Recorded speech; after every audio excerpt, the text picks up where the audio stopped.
Hello everyone, welcome back. As I was saying in the last video, it is time to get back to showing some of the stuff that was added to our personal collections over the past few months. It's been a whole lot of great things coming in, completing a lot of collections, which will lead to a lot more videos like that, as well as a few things that were delayed from last year, including this first thing that it was funny when the shipping notification came up. It had the date that I had originally ordered, and I had pre-ordered this book over a year ago. And it was originally supposed to come out last fall, then last Christmas, and finally it is here. We have Traces of To Pass from Final Fantasy VII Remake, all about Aerith and Tifa. Very exciting to get into this because I loved, if you watch my video game stuff, Final Fantasy VII Remake and Rebirth is the #1 game that I am looking forward to. Hopefully it comes out before the end of this year. Definitely end of this year to beginning of next year it's coming, but yeah, I'm very excited to get into this because I am all about Final Fantasy VII Remake, and this is going to be a lot of fun, and it's been a long time coming. As I said, I pre-ordered this about 13 months ago, so finally that arrived, as well as another pre-order. The TNG movies are coming out in 4K individually and in box sets, and if you watch a lot of my stuff, you know I'm not huge on getting a lot of things in 4K, especially movies like, you know, the Star Trek movies. I have maybe 8 to 10 copies sometimes of some of those because those are the ones I collect on every format. So I just went for the 4Ks with First Contact, and really excited to add this because that is my favorite TNG movie. It's Amanda's favorite Star Trek movie, so definitely one we wanted to have. As well as this really great, stylish action drama from the 60s, Johnny Cool, about criminals who betray the Italian mob. Just a fantastic movie that I saw many years ago. Glad to have a copy finally on Blu-ray, because this movie is getting much harder to find, and finding new copies, a lot of times they'll pop up, it'll be like $50, $60, which is way more than I'm willing to spend on an individual movie. So it's been a while coming to be able to get a copy of this, and the #1 reason why I always wanted it, and the reason why I watched it in the first place when I saw it, is because it stars a young Elizabeth Montgomery, and it's directed by William Asher. So that was definitely the main drive towards seeing it, but even outside of that, I really like it, but the main draw for this movie is absolutely Elizabeth Montgomery. So very happy to add this to the collection.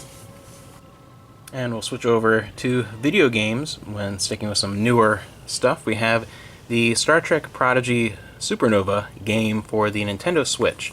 And this doesn't have the best reviews, and even from the trailer, it seems kind of like a generic platformer with action elements, kind of like a Ratchet and Clank type thing, but we're both very curious about it, and it was, I think Amanda got it for 20 bucks, so for a Switch game, you cannot go wrong with that. So we definitely want to check it out as we've been getting into Star Trek Prodigy. We both really enjoy the show, especially as a kid's show. Like, this type of genre of video game seems to fit that vibe, so we're excited to check it out, and has the voice cast from the show, so I think we're going to enjoy it, and we'll see as the year goes on too, if it makes our top 10 list for the end of the year. You never know. Sometimes these kind of not as well received budget video games, sometimes they can surprise you and actually be a lot of fun. So we're looking forward to digging into this one. And we'll go by format now. The only other Blu-ray that we've added to the collection in the last few months is RockaDoodle. And RockaDoodle, this is the last Don Bluth movie that we wanted to have in the collection. And for some reason, RockaDoodle is getting harder and harder to find, especially compared to a lot of the other Don Bluth movies. A lot of them are not only easier to find, but they're available in large collections of movies, and RockaDoodle, for some reason, seems to be a little more on the outskirts, and it's a little harder to find a decent copy of it without paying a lot more than I'd be willing for just a Don Bluth animated feature, especially one of the lesser ones like this. But so we finally added RockaDoodle to the collection, so there'll be a Don Bluth collection video coming eventually. I just watched this last night as we got it, and it's the first time I had seen it since, you know, a kid on VHS in the early 90s, so definitely it was interesting to be able to re-experience it, and I'm going to enjoy doing that video.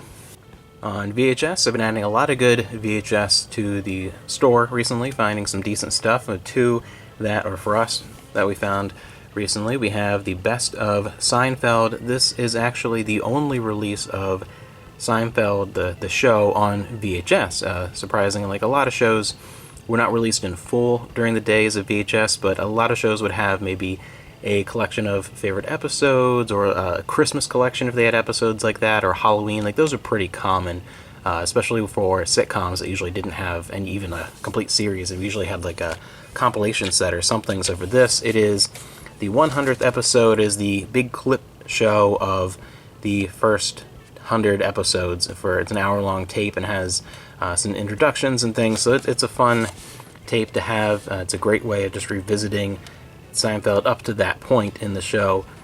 And another thing that is getting hard to find legitimate copies of is anything Muppet Babies. Actual, like, original Jim Henson's Muppet Babies.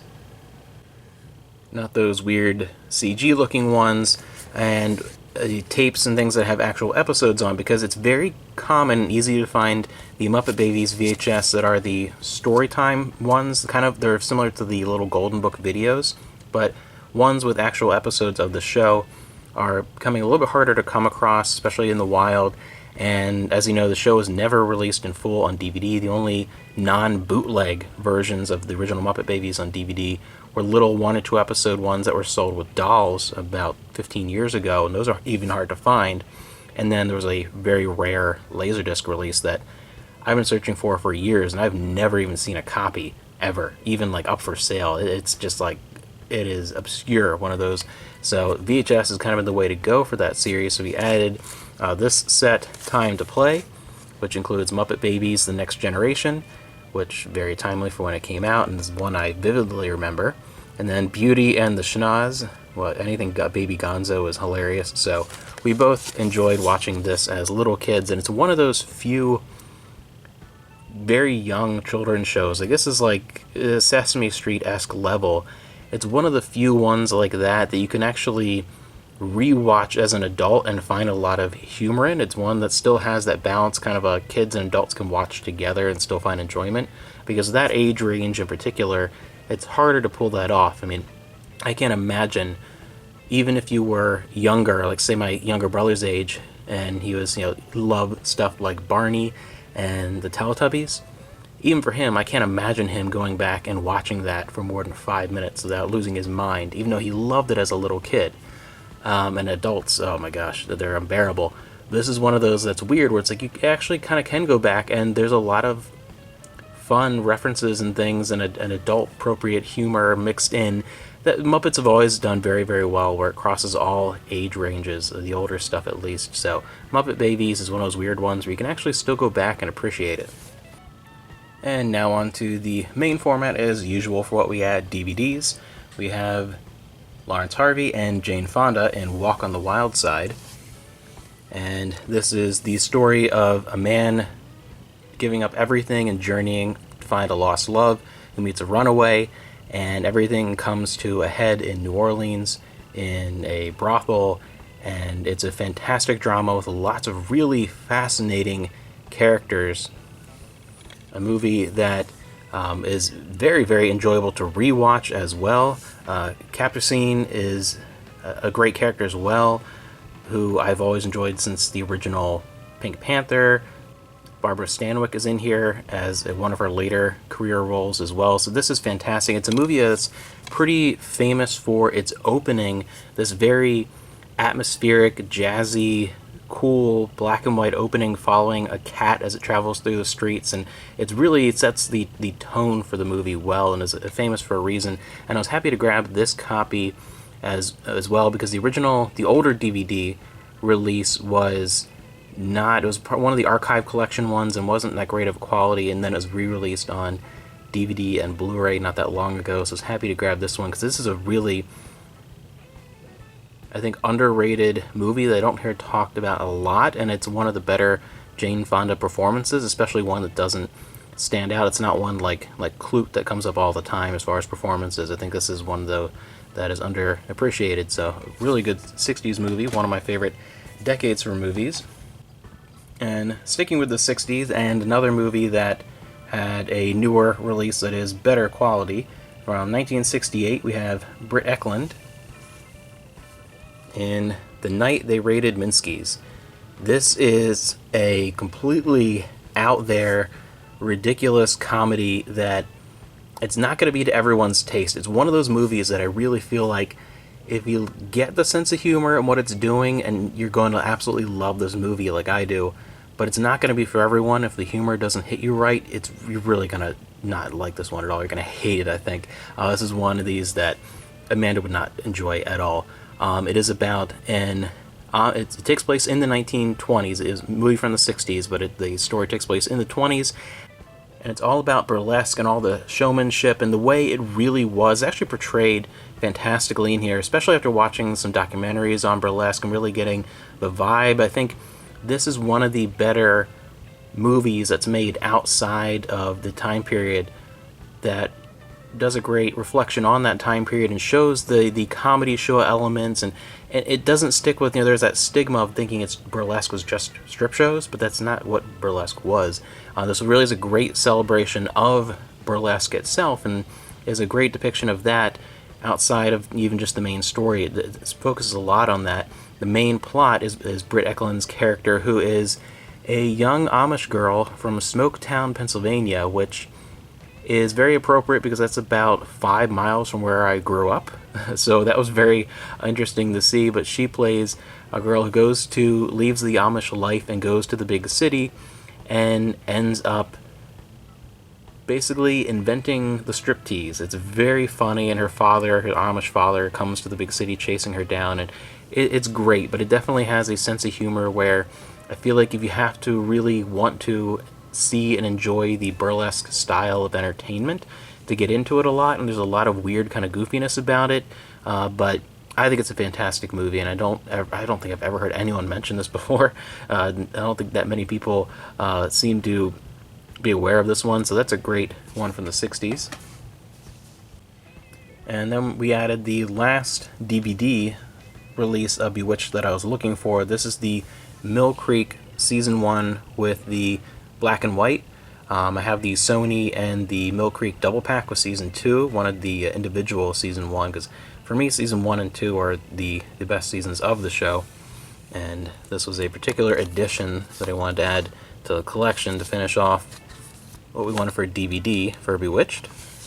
And some Star Trek with the Alternate Realities Collective Pack. I really love these fan collections that they did for Star Trek, and we were only missing a couple of those, but this is the Alternate Realities set. It has episodes from the very, very shiny cover, from all the series up to that point, the original series, and The Next Generation, and Deep Space Nine, and Voyager, and Enterprise on a 5-disc set.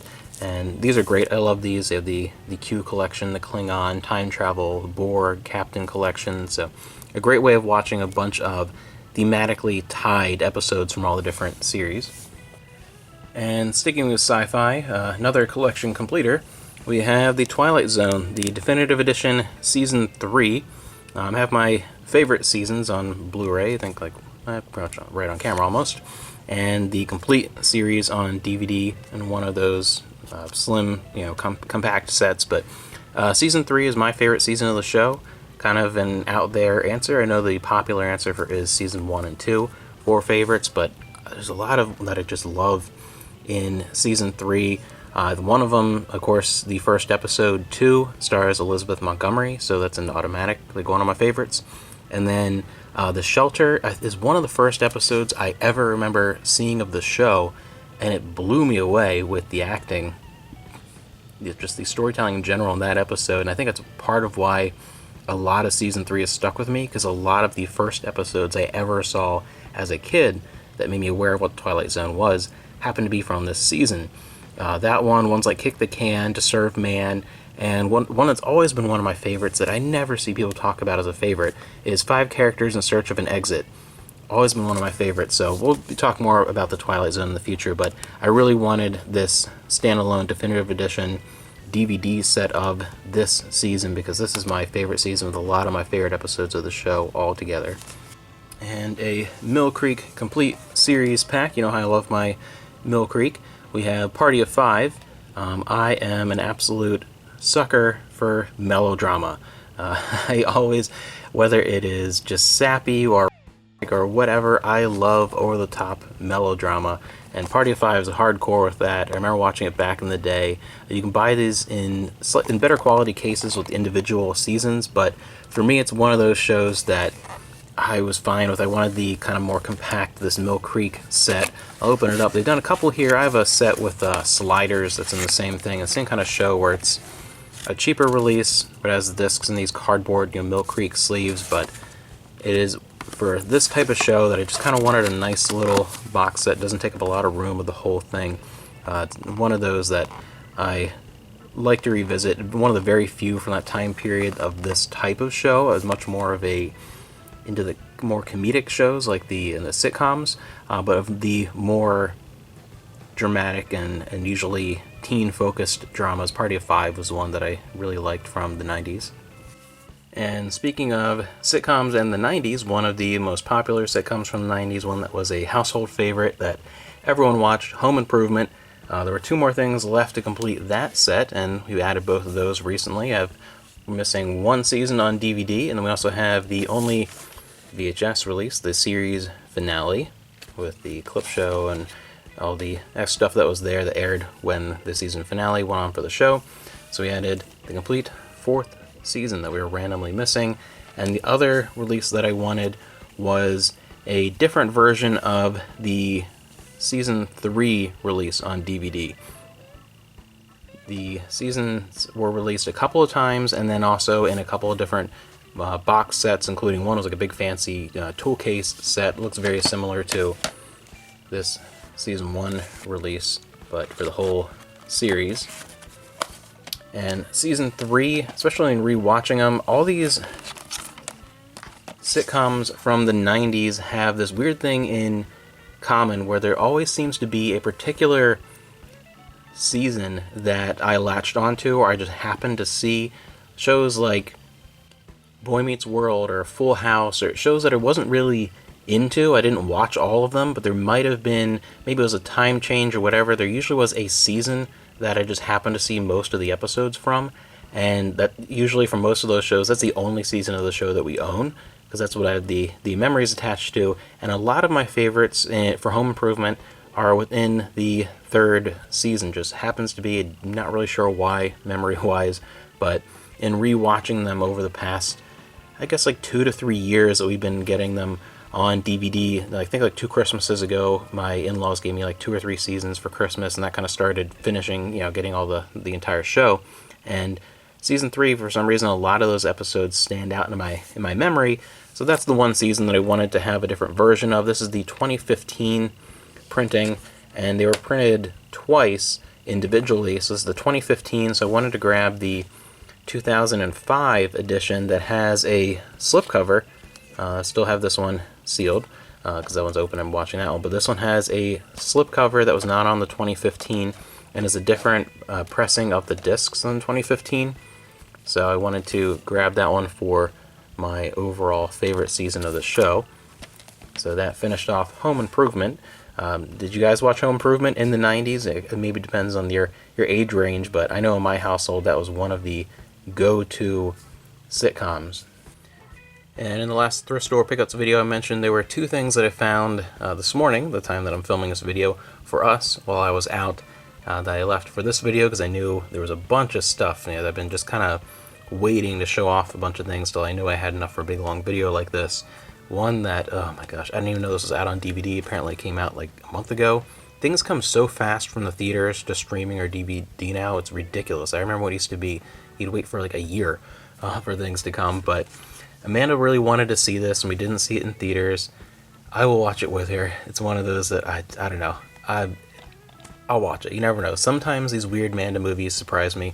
But we have Megan, the unrated edition on DVD, has the slipcover and everything, but a little damage on the corner, but whatever. But I found that when I was out this morning. I guess someone really didn't like this movie because it just released on DVD like, I don't know, 2 or 3 weeks ago, some point last month, I think.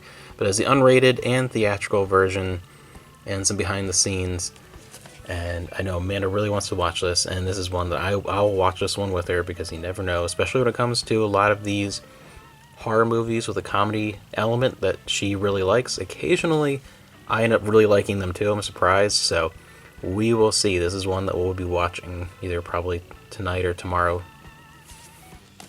And the last thing is something for me, something like my Buffy big picture thing that is just kind of in storage until we have the new theater room. This is another one of these things. It's going to be just kind of in storage for a while, but until I can set it up and we have the new theater room going. But for $5, man, I could not pass this up.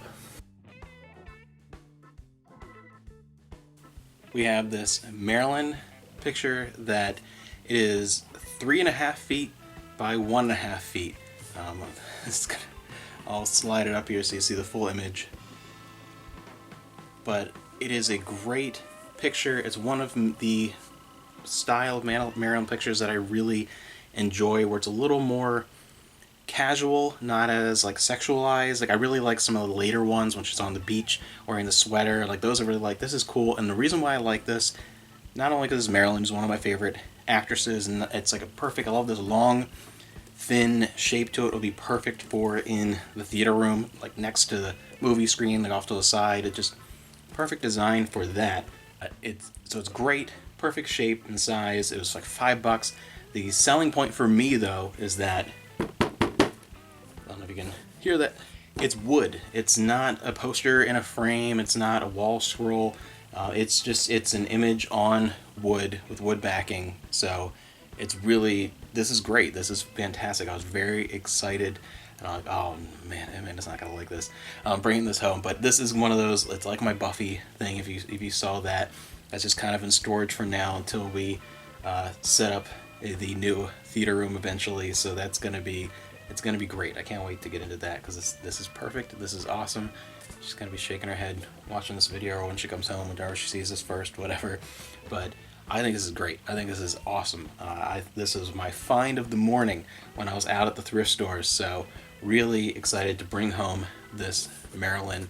And that's what we added to our collections recently. And again, stay tuned, because with a lot of those, as they saw with Home Improvement or whatever, there's going to be some complete collection videos coming in the future, because a lot of these were finishing that stuff up, which is always great. And if you've seen stuff like that Megan movie, let me know down below. I don't know. It might be awesome. We'll find out.